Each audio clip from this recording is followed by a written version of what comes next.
New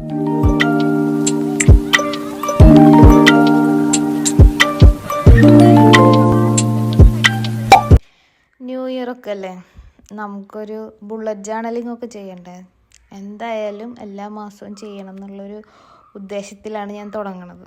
എല്ലാ മാസം ചെയ്യോ ഇല്ലേ എന്തൊക്കെയെന്ന് തമ്പുരാൻ അറിയാം. എന്തായാലും 2025 ഒരു സ്പ്രെഡ് ഉണ്ടാക്കാമെന്ന് കരുതിയിട്ടുണ്ട്. അപ്പോൾ ഒരു മിനി കാലണ്ടർ തന്നെ ആദ്യം എഴുതി കൊടുത്തു. അപ്പോൾ പിന്നെ നമുക്ക് എളുപ്പത്തിൽ മനസ്സിലാക്കാമല്ലോ ദിവസവും ഡേറ്റൊക്കെ. പിന്നെ 2025 വെൽക്കം ചെയ്യുന്ന രീതിയിലൊരു വെൽക്കം പേജ് എഴുതി. അത് എല്ലാം ഞാനൊരു പിങ്ക് ആൻഡ് ബ്ലാക്ക്, നമ്മുടെ ബ്ലാക്ക് പിങ്ക് ഇല്ലേ, അതിൻ്റെ ഒരു തീമിൽ ചെയ്യാമെന്ന് കരുതി അങ്ങനെ ചെയ്തു. പിന്നെ ഒരു ജാനുവരിയുടെ സ്പ്രെഡ് ചെയ്യാൻ വേണ്ടിയിട്ട് ഫസ്റ്റ് തന്നെ നമ്മൾ ജാനുവരിയുടെ കലണ്ടർ അതിലെന്തെങ്കിലും നമുക്ക് നോട്ട് കൊടുക്കാമല്ലോ, എന്തെങ്കിലും ആ മാസം സ്പെഷ്യലായിട്ട് ചെയ്യണമെങ്കിൽ അങ്ങനെ ഒരു സ്പേസ് ഇട്ട് കൊടുത്തിട്ട് എഴുതി. പിന്നെ നമ്മുടെ ജാനുവരി സ്പ്രെഡ് നമ്മൾ ബ്ലാക്ക് പിങ്ക് കളർ തീമിൽ തന്നെ ചെയ്തത്. പിന്നെ ഒരു ബോ, അതാണല്ലോ ഇപ്പോഴത്തെ ട്രെൻഡ്, ആ ട്രെൻഡ് തന്നെ പിടിച്ചു. അപ്പം കാണാൻ ഭംഗിയുണ്ടാവുമെന്ന് കരുതിയിട്ട് അങ്ങനെ ചെയ്തതാണ്. പിന്നെ അത്യാവശ്യമായിട്ട് വേണ്ടതാണ് മൂഡ് ട്രാക്കർ. നമ്മൾ ഓരോ ദിവസം എന്ത് മൂഡിലാണെന്ന് അറിയാൻ ഇത് വളരെ സഹായകരമായിരിക്കും. അതുകൊണ്ട് തന്നെ ഞാൻ എന്തായാലും ഈ മാസം ചെയ്യണമെന്ന് വിചാരിച്ചേക്കാം. കാരണം എൻ്റെ പോസ്റ്റ്മോർട്ടം മിക്കവാറും ഈ മന്തിലുണ്ടാകും. അപ്പോൾ പിന്നെ എൻ്റെ മൂഡും കാര്യങ്ങളും എങ്ങനെയൊക്കെയാണെന്നുള്ളത് നമുക്ക് തന്നെ നോട്ട് ചെയ്യാമല്ലോ. ഞാൻ 3 കളേഴ്സാണ് ചൂസ് ചെയ്തേക്കണത്. ഹാപ്പി, ഓക്കെ, സാഡ്, ഈ 3 അതും ഒരു ബോ തീമിൽ തന്നെ ചെയ്തു. അപ്പോൾ അത് ചെയ്ത് വരുമ്പോൾ കാണാൻ ഭംഗിയുണ്ടാവും തോന്നുന്നു, അതുകൊണ്ട് ചെയ്തതാട്ടാ. അങ്ങനെ ഞാൻ 31 ബോസ് വരച്ചു.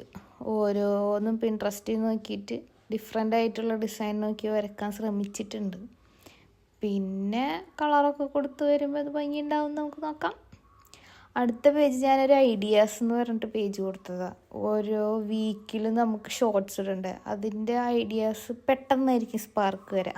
ഇന്നിത് ചെയ്യാം അങ്ങനെ തോന്നണമെങ്കിൽ നമുക്കതപ്പം എഴുതി വെച്ചാൽ ഓർമ്മ ഉണ്ടാവും. പിന്നെ എഴുതാന്നുള്ളതിൽ ആ സാധനയെ മറന്നു പോകും. പിന്നെ വല്ല കാലത്തായിരിക്കും ഓർമ്മ വരാം. അപ്പോൾ പിന്നെ അത് അതിൻ്റെ ട്രെൻഡും കാര്യങ്ങളൊക്കെ പോയിട്ടുണ്ടാവും. അതുകൊണ്ടൊരു ഐഡിയ എന്നുള്ള പേജ്.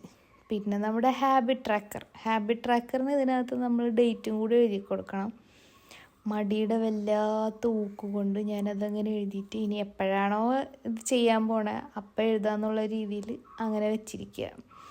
അതിൽ ഞാൻ വെള്ളം കുടിക്കുന്നുണ്ടോ, നല്ല ഫുഡാണോ കഴിക്കുന്നത്, പോസ്റ്റ് ചെയ്യുന്നുണ്ടോ, പിന്നെ പ്രഗ്നൻ്റ് ആണ് അപ്പോൾ മൾട്ടി വൈറ്റമിൻസ് എടുക്കുന്നുണ്ടോ എന്നുള്ളതും കൂടിയുള്ള ഉറപ്പ് വരുത്താൻ നമുക്കത് യൂസ് ചെയ്യാം. മേ ബി അത് വർക്കൗട്ട് ആവുന്നതാണ് എനിക്ക് തോന്നുന്നത്. നിങ്ങൾക്ക് എന്തൊക്കെ വേണോ അതൊക്കെ ഇതിൽ ഉൾപ്പെടുത്താം, വളരെ ഹെൽപ്ഫുള്ളായിരിക്കും. പിന്നെ ഞാൻ ഉദ്ദേശിക്കുന്നത് വീക്ക്ലി പോസ്റ്റ് ഐഡിയാസാണ്. ഓരോ വീക്കിലെ എന്ത് ലോങ് വീഡിയോ ഇടണം എന്നുള്ള ഉദ്ദേശത്തിലാണ് ഇത് ചെയ്യുന്നത്. അങ്ങനെ നമ്മുടെ ബുള്ളറ്റ് ജേർണലിംഗ് കഴിഞ്ഞിരിക്കുകയാണ്. ജാനുവരി മന്തിൻ്റെ. ഒന്ന് നോക്കി നോക്ക്. ഇഷ്ടപ്പെട്ടാൽ ലൈക്ക് ചെയ്യാനും സബ്സ്ക്രൈബ് ചെയ്യാനും കമൻറ്റ് ചെയ്യാനും മറക്കരുത് കേട്ടോ.